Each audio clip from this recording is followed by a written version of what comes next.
অঞ্জনা দীর্ঘদিন যাবৎ চলচ্চিত্রের সঙ্গে জড়িত। আমরা যারা এখন পরিণত অবস্থানে আছি এই চলচ্চিত্র শিল্পের, তার মধ্যে নায়িকা অঞ্জনাও অন্যতম একজন।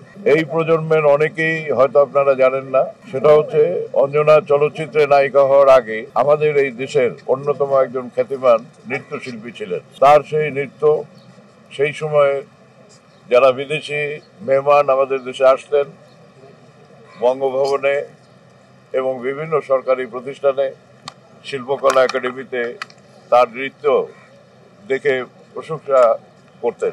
এর পরবর্তীতে সেখান থেকে তার ক্যারিয়ার শুরু করেন এবং আমাদের এই চলচ্চিত্রের অনেক জনপ্রিয়, অনেক সুন্দর সুন্দর ছবি উনি অভিনয় করেছেন, তার প্রতিভাকে দর্শকের সামনে উপস্থাপিত করেছেন। তার চলে যাওয়াটা সবাই আমরা আমাদের স্ব অবস্থানে থেকে আমরা এই পৃথিবীতে কাজ করব, আমাদের কাজগুলো থেকে যাবে, আমরা সবাই চলে যাব।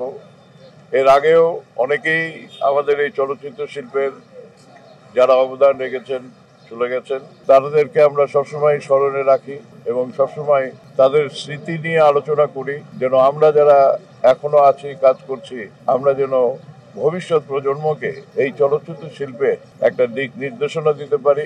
সবাই আমরা একত্রিত হয়ে এই চলচ্চিত্র শিল্পে কাজ করেছি। অঞ্জনাও কাজ করেছিল, ও আজ আমাদের ছেড়ে চলে যাচ্ছে।